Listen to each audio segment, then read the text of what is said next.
प्रिय विद्यार्थियों, शास्त्री प्रथम वर्ष प्रथम सेमेस्टर के राजनीति विज्ञान विषय में आज हम उदारवाद के दो स्वरूपों के बारे में देखेंगे। पिछले अध्याय में हमने उदारवाद की क्यों अस्तित्व में आया, इसकी क्या ऐतिहासिक पृष्ठभूमि है, उदय के पीछे क्या सामाजिक, राजनीतिक और धार्मिक परिस्थितियां थी, उन परिस्थितियों के प्रतिक्रिया स्वरूप उदारवाद अस्तित्व में आया।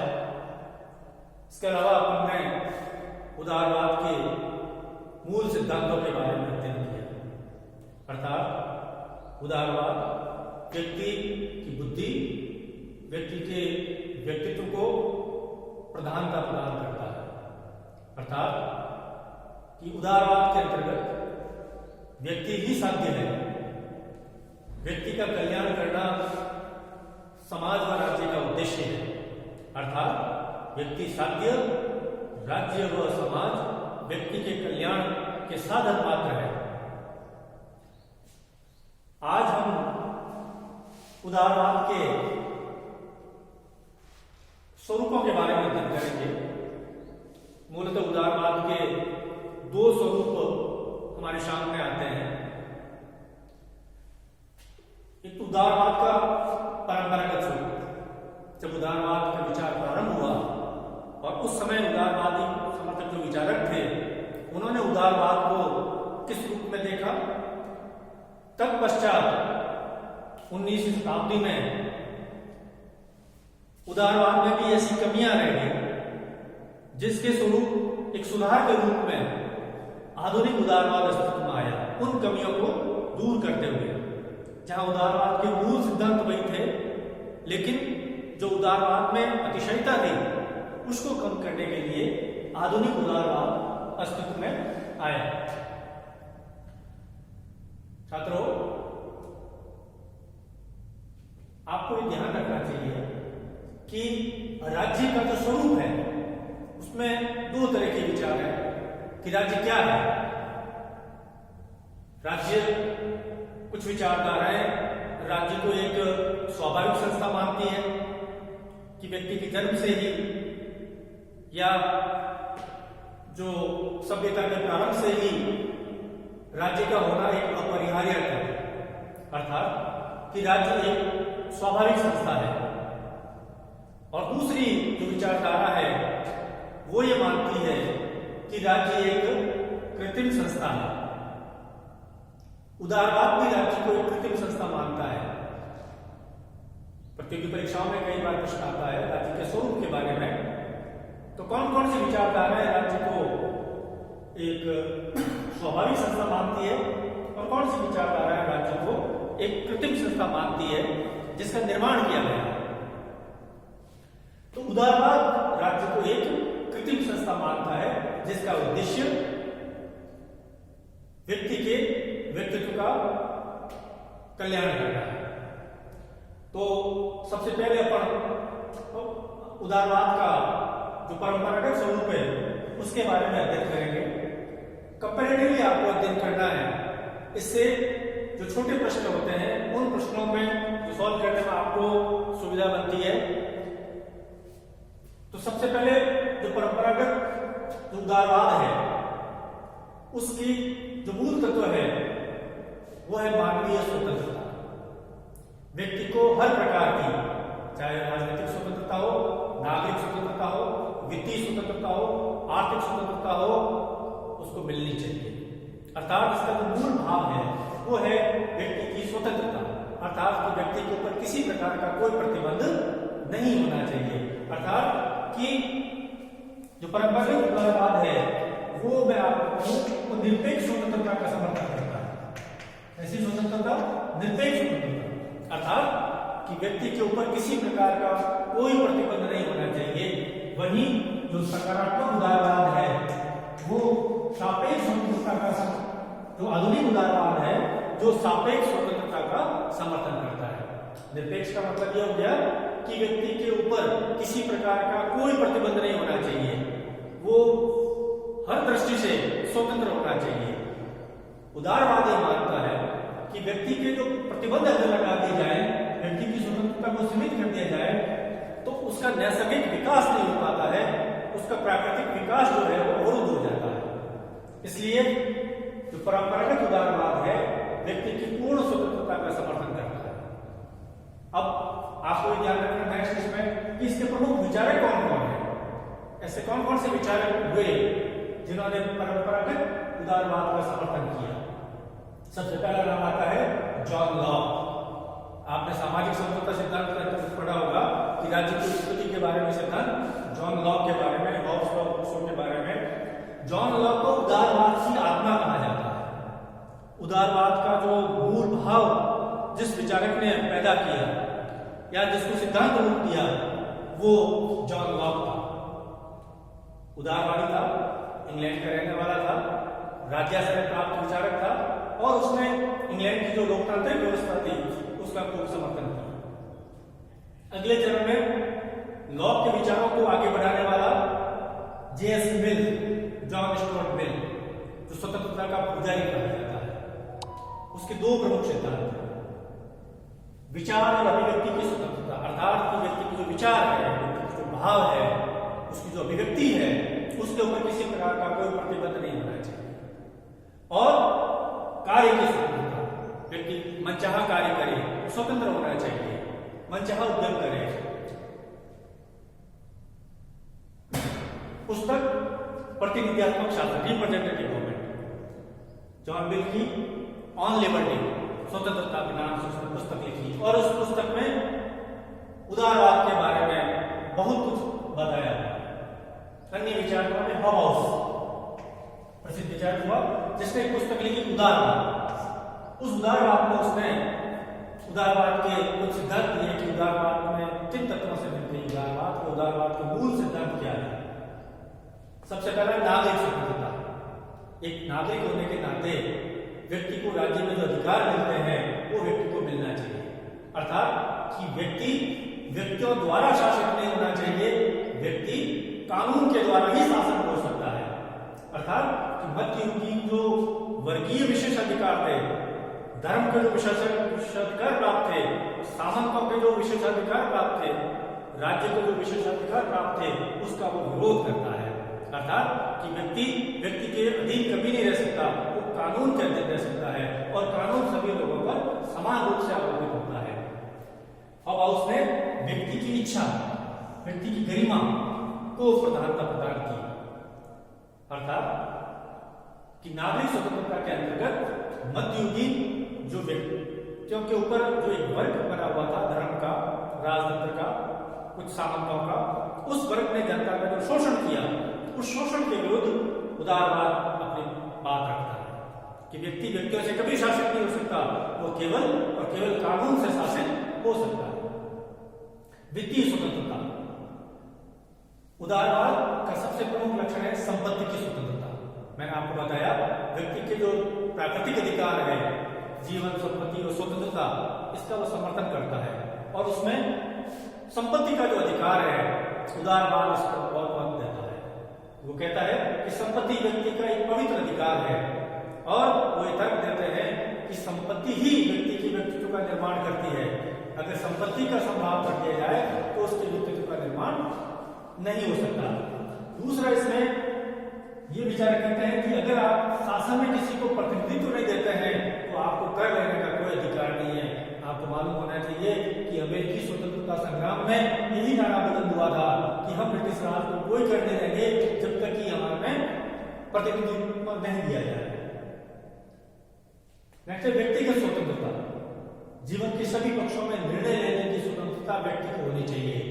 वो क्या खाता है, क्या पीता है, क्या रहता है, क्या व्यवसाय करता है, क्या वृत्ति करता है, उसके बारे में राज्य को हस्तक्षेप नहीं करना चाहिए।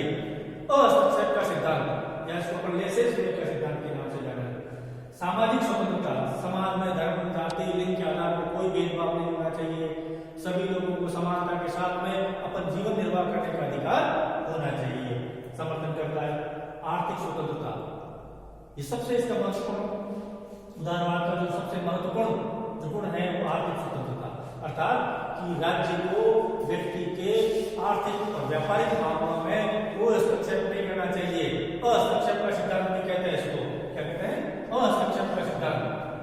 मुक्त व्यापार, प्रतियोगिता, इससे क्या होगा, व्यापार बढ़ेगा। तो राज्य में हस्तक्षेप के सिद्धांत का समर्थन करता है। हालांकि इसके कुछ परिणाम भी सामने आए, जिसके कारण से समाजवाद और मार्क्सवाद अस्तित्व में आया। पर आगे बढ़ेंगे। पारिवारिक स्वतंत्रता, मध्य युग में प्राय जो परिवार में जो स्त्रियां थी उनका शोषण होता था, तो उदारवाद इस बात पर बल देता है कि वे स्त्रियों को उनके विवाह के बारे में, उनकी संपत्ति के बारे में पूर्ण अधिकार और पूर्ण समानता मिलनी चाहिए। महिला अधिकारों पर जे.एस. मिल ने बहुत समर्थन किया। राष्ट्रीय स्वतंत्रता, स्वशासन के बारे में कहते हैं कि यूरोप के जो भी उपनिवेशवादी राष्ट्र है, उन राष्ट्रों ने एशिया व अफ्रीकी देशों को जो परतंत्र बना रखा है, उनको स्वतंत्रता दी जानी चाहिए, उनको स्वशासन का अधिकार दिया जाना चाहिए, उनको राजनीतिक निर्णय लेने का अधिकार दिया जाना चाहिए। अंतरराष्ट्रीयता का समर्थन, अर्थात कि राष्ट्रों को परस्पर युद्ध समाप्त होने चाहिए और एक वसुधैव कुटुंबकम की जो भावना है वो स्थापित होनी चाहिए। परंपरागत उदारवाद राजनीतिक स्वतंत्रता का भी समर्थन करता है, अर्थात कि राज्य के अंदर व्यक्तियों को अपने राजनीतिक नेतृत्व चुनने का अधिकार होना चाहिए, अपने मत देने का अधिकार होना चाहिए, निर्वाचित होने का अधिकार होना चाहिए, सरकार के कार्यों की आलोचना करने का अधिकार होना चाहिए, जो राजनीतिक स्वतंत्रताओं के अंतर्गत आता है। इसलिए आपको ये प्रश्न कई रूप में पूछा जा सकता है, छोटे प्रश्न में पूछा जा सकता है कि परंपरागत उदारवाद का दो समर्थकों के नाम लिखो, तो आप बताओगे जॉन लॉक के बारे में, जे.एस. मिल के बारे में, उनकी पुस्तकों के बारे में भी आप बताओगे क्या क्या हुआ, किस प्रतिक्रिया से पुस्तक में आया, हॉबाउस की पुस्तक का क्या नाम है, हॉबाउस में उदारवाद के मुख्य क्या सिद्धांत है। तो ये तो था उदारवाद का परंपरागत स्वरूप। अब अपन उदारवाद, मैंने आपको बताया कि उदारवाद में ऐसी कमियां रह गई जिन कमियों के कारण आधुनिक उदारवाद अस्तित्व में आया, अर्थात कि परंपरागत उदारवाद में आर्थिक स्वतंत्रता को इतना ज्यादा महत्व दिया गया कि इसमें जो योग्य थे आगे बढ़ गए और जो सामाजिक जो बौद्धिक रूप से पिछड़े थे वो पीछे रह गए। तो समाज में दो वर्ग बन गए। इससे कौन से दो वर्ग बन गए, एक तो संपन्न वर्ग, तो कुछ ही लोगों के पास में संपत्ति थी, और एक समाज का निर्धन वर्ग। ये इसकी आलोचना में अपन लिख सकते हैं कि उदारवाद में इस आर्थिक स्वतंत्रता और आर्थिक प्रतियोगिता के युग में दो वर्ग बन गए, एक तो हैज, एक हैज नॉट। एक जिसके पास में संपत्तिशाली वर्ग है, जिसने अपने व्यापार से, अपनी बुद्धि से, अपने कौशल से, अपने पूंजी से संपत्ति निर्माण कर दी, और समाज का बहुसंख्यक वर्ग था वो निर्धन हो गया। तो इसकी प्रतिक्रिया है। इस प्रतिक्रिया स्वरूप ऐसे कुछ उदारवादी हुए। उन उदारवादियों ने उदारवाद में कुछ संशोधन किए, उदारवाद को कुछ व्यवहारिक बनाने का प्रयास किया। उसमें प्रमुख विचारकों का नाम आता है थॉमस हिल ग्रीन के बारे में, टी.एच. ग्रीन के बारे में। उन्होंने उदारवाद की जो मुख्य कमियां थी उस कमियों को दूर करने का प्रयास किया। यहां मैं आपको बताऊं कि आधुनिक उदारवाद जो है वो सापेक्ष स्वतंत्रता का समर्थन करता है, अर्थात व्यक्ति के ऊपर युक्त प्रतिबंध भी लगाए जा सकते हैं समाज और राज्य के हित में। आधुनिक उदारवाद क्या कहता है कि समाज हित में, राज्य हित में व्यक्ति के ऊपर युक्त प्रतिबंध भी लगाए जा सकते हैं। टी.एच. ग्रीन कहता है कि राज्य होना आवश्यक है, और राज्य जो है व्यक्ति के नैतिक और आध्यात्मिक विकास के लिए जरूरी है कि राज्य के अंतर्गत रहकर ही व्यक्ति अपना कल्याण कर सकता है। टी.एच. ग्रीन कहता है कि राज्य कैसी संस्था है, तो कहता है कि राज्य एक स्वाभाविक संस्था है, क्योंकि राज्य की बाहर व्यक्ति का कोई अस्तित्व नहीं है।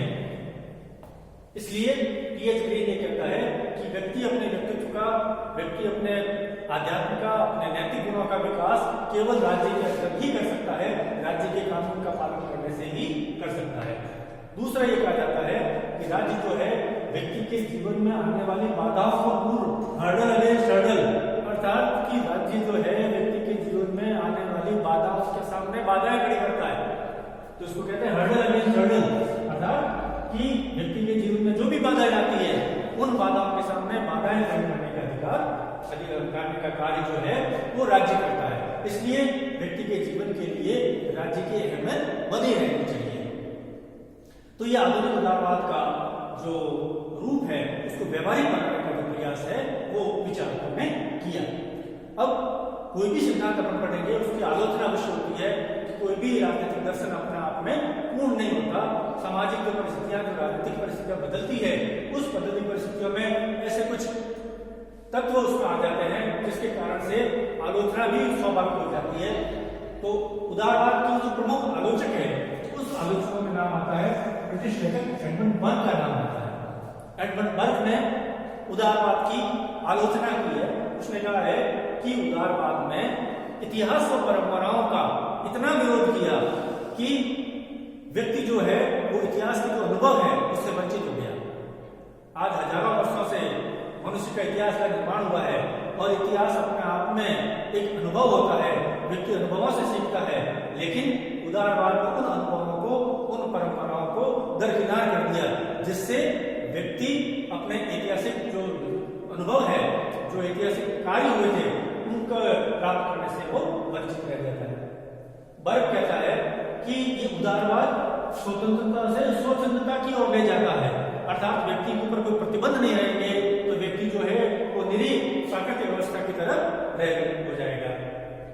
अर्थात पर कहता है कि राज्य उच्चतम मानवीय गुणों के विकास और महानतम आदर्शों की प्राप्ति क्रियाशील में एक शाश्वत क्षमता राज्य का समर्थन करता है कि राज्य जो है व्यक्ति के जो उच्च मानवीय गुण है और उसका जो व्यक्तित्व है, उसके जो आदर्श प्राप्ति में एक क्रियाशील साधन के रूप में स्थापित होता है।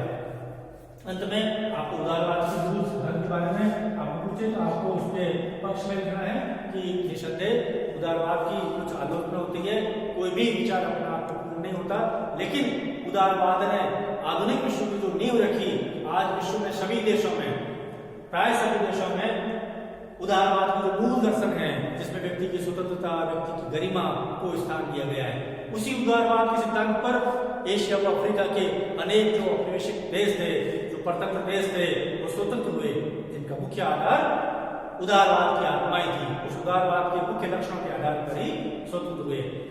तो इस टॉपिक में आज अपन उदारवाद के स्वरूप के बारे में, दो स्वरूप, परंपरागत उदारवाद और आधुनिक उदारवाद, कौन कौन से विचार हुए, क्या क्या सिद्धांत है। आधुनिक उदारवाद में दार्शनिक कौन है, टी.एच. ग्रीन के बारे में, उसने क्या बताया राज्य के बारे में, राज्य को एक आवश्यक संस्था बताया, स्वाभाविक संस्था बनाया और उसका कार्य है बाधाओं के बीच बाधाएं खड़ी करना। इसके प्रमुख आलोचक के बारे में पूछे तो एडमंड बर्क जो है उसका प्रमुख आलोचक है और उसका प्रभाव और महत्व के बारे में। Thank you.